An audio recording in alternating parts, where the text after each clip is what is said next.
Hey guys, it is Josh from Pixelbridge bringing you another video from the Mr. Pandaria beta, this time looking at the Scarlet Monastery. Now the Scarlet Monastery has changed quite a bit, and first of all we're here in the graveyard. Now as you can see, the moment I zoomed in, I was actually in this bit. I didn't start off in that torture place that you normally do. All of this has changed quite considerably, and to me the the graphics just seem a lot better. Everything seems sharper and it just seems a lot nicer, and you'll see what I mean when we get to the second part of this particular dungeon. Now, those Scarlet Flamethrowers, once killed, actually drop those fuel tanks. Now, the fuel tanks can be right-clicked, which actually causes an AoE that damages anything within it. So it's worth to kill the Flamethrower guys and then use their fuel tanks as a DPS increase. Now, at the start, I'm just going through, just killing trash. Not exactly fun things, but I just want to have a look at the trash and see if it did anything in particular, or just really just having a look around. Well, the Scarlet Monastery, instead of being 4 dungeons, has actually been changed into 2. Now, this dungeon particularly,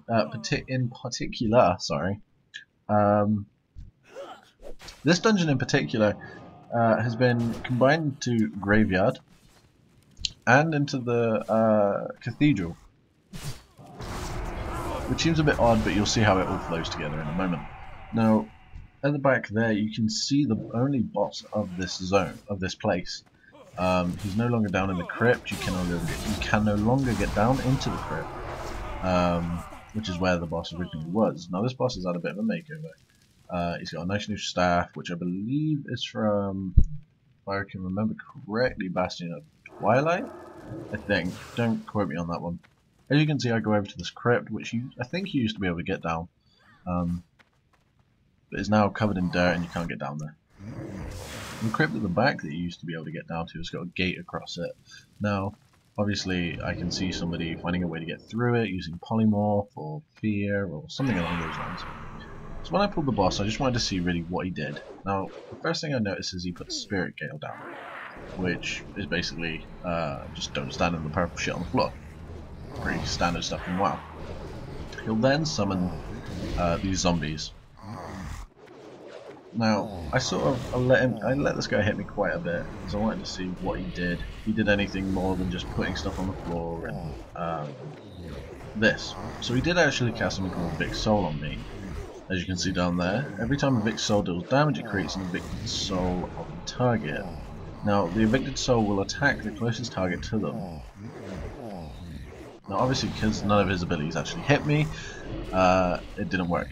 Now, Mind Rot is also put on me, and I'm not sure if this is from the ads that he summons or what.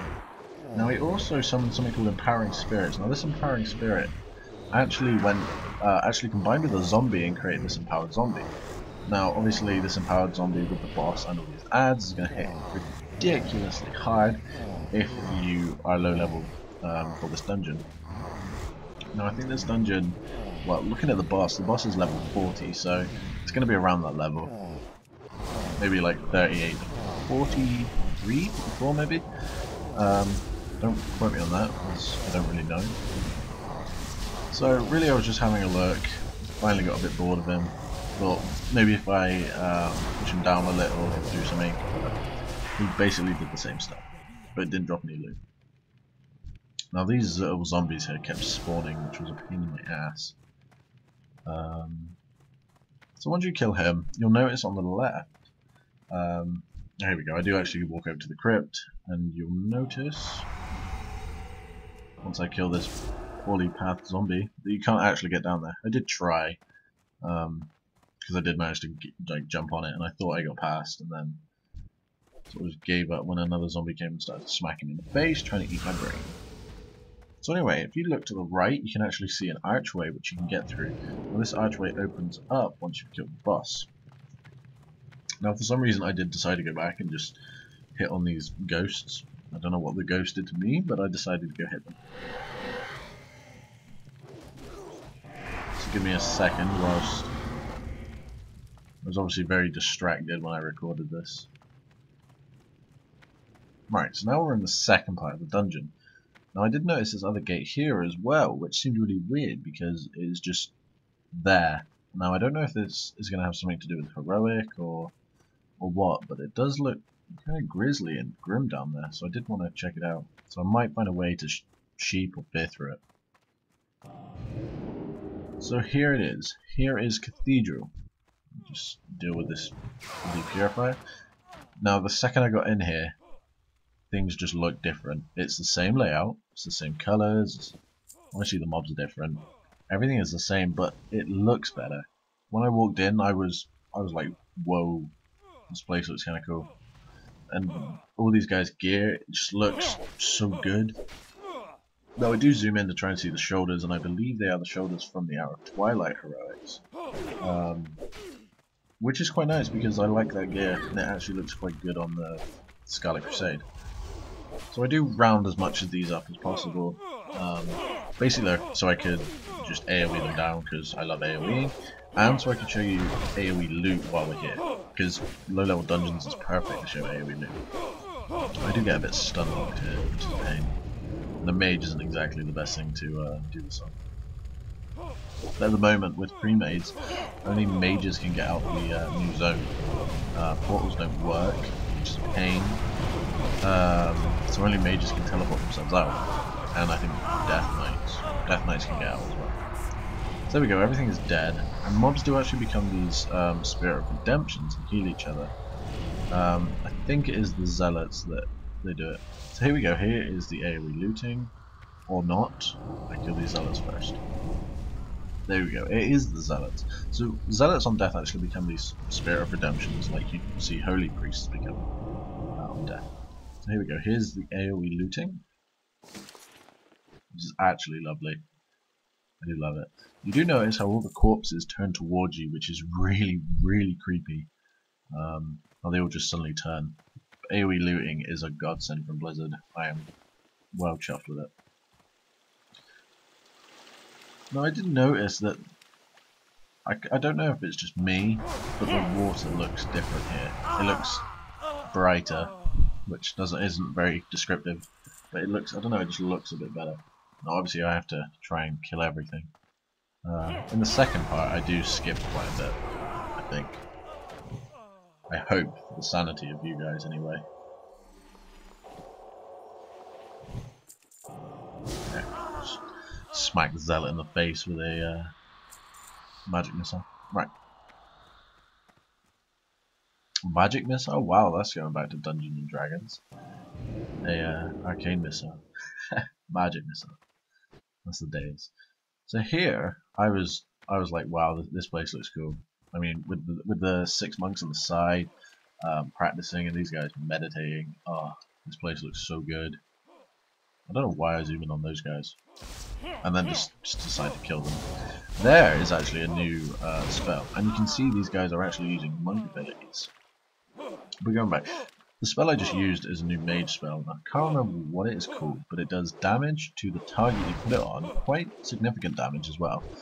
And when it does damage, it actually will damage a target nearby. So it's like a mini AoE. So here you can see these monks sort of practicing, and the big monk, who's sort of watching over them and their master, you have to kill him to get into the doors at the back. So here we go, I think I basically one-shot this guy. Two-shot. No, basically one-shotted him. So there we go, on death, the doors at the back open. Now I do look at these monks quite closely because they do look really cool. How they just practice.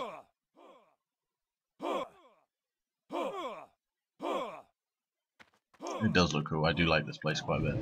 So here we go, here's your normal scene, and I was like, oh, lever, I wonder if you can shut the door and open it again. But the lever doesn't work, so I guess it's going to be removed. So I do look at the back and notice it's not Murgrain anymore. It's actually Commander Duradan, I think his name is. Duradan? Is it Duran or Duradan? I can't remember. I'm sure we'll see in a second. It's Durand. Oh, I was close. So anyway, he's now wearing that massive lion head sword that Blacksmith used to make in TBC. I think that because there was 3. And they went up in sort of size. They must be purified. Now he does still have the same. I think that's the same voice as Murgrain used to have. So it needs to be changed. Now this guy I was a bit disappointed with at the start because I was like, oh, he doesn't do any abilities. He's just gonna sit there and hit me. This is kind of boring. But then he does do quite a cool ability, but I think he only has that one ability, which is horrible. And there it is.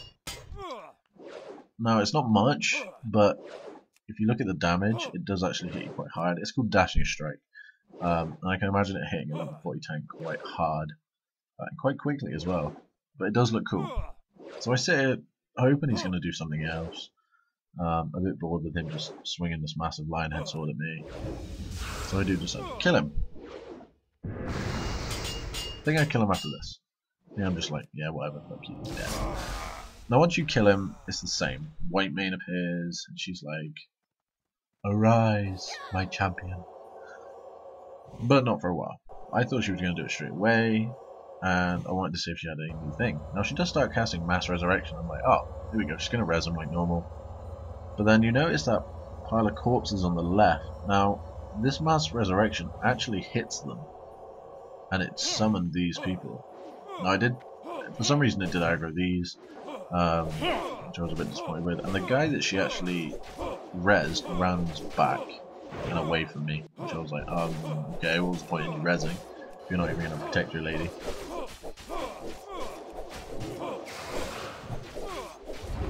So I think I do try to kill these off. Now she is casting Mass Resurrection again, but just nothing really happens. Now I did get it down to like 0 health. And there it is, the Scarlet Resurrection. The Arise, my champion. At your side, my lady. The normal doodah that these guys do. And then that was basically it for these bosses. I was a bit disappointed with them. They weren't really what I thought they were going to be. I mean, White Mane's still the same. That hammer is still called Mograin's Might, which I think needs to be changed. They drop the same loot. They do the same stuff. Duranda's kind of boring because he only does one ability. He might look cool, but one ability is kind of shite. Now I do look over here and notice that this guy's casting Resurrection, but there's nothing there anymore. So those corpses are obviously to do with White Mane. So then I decide to check out, see if that undead is still in that in the room.